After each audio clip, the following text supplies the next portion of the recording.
Hi, magandang buhay. Ako po si Rochelle Ann F. Villero, irregular student ng BSBA, major in Marketing Management, at ito po ang aking huling activity tungkol sa relihiyon.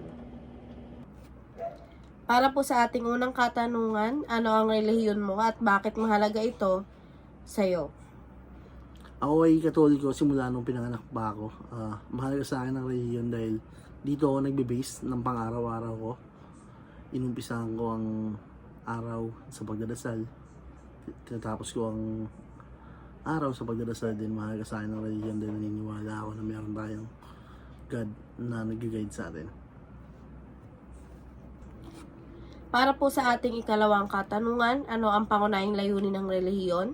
Ito ba ay para sa personal na kaligtasan, moralidad o pagbuo ng komunidad?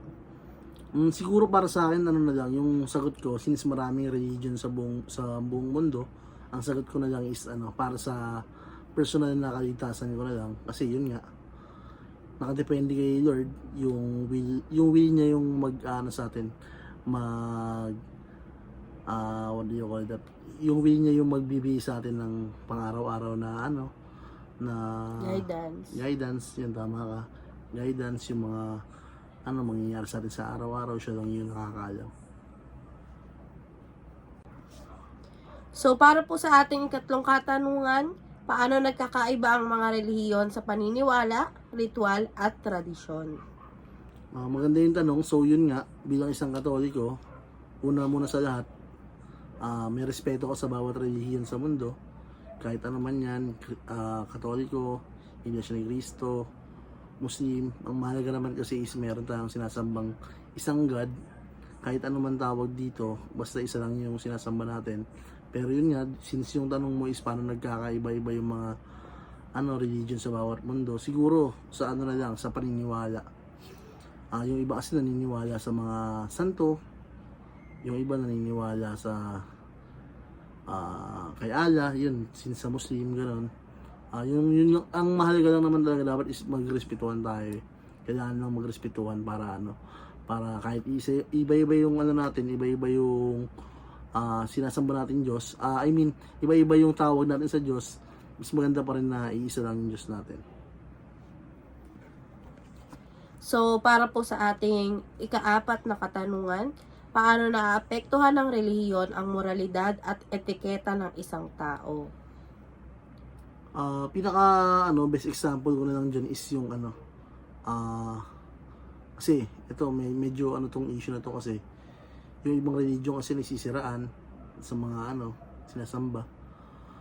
Naapektuhan siya kasi di naman dapat talaga siya naapektuhan pero naapektuhan siya kasi yung ibang members ng bawat religion nasisiraan sila. Dapat ang major major concern natin diyan is magrespetuhan lang ng religion, ng paniniwala. Kasi yun nga, even though maraming religion, isa lang yung sinasamba natin, yun ay si Lord. So, para po sa ating huling katanungan, ano ang papel ng dasal at meditasyon sa pananampalataya ng isang tao?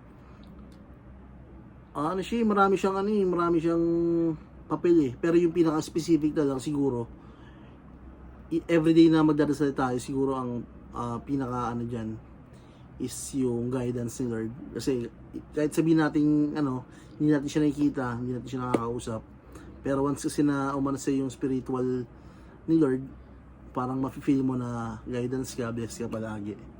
Kaya mahalaga yung magdasal sa araw-araw. So, maraming salamat po, Sir Kenneth.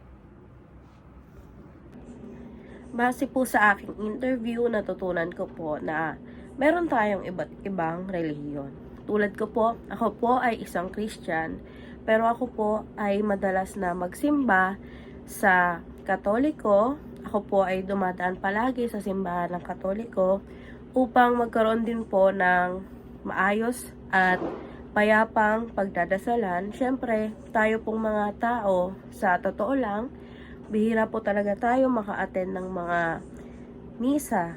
Kaya ako rin po as Christian, bihira po ako mag-serve sa aming simbahan sa kadahilan ng marami po akong dapat unahin, pero hindi po nawawala sa isang araw ang hindi ako magdasal.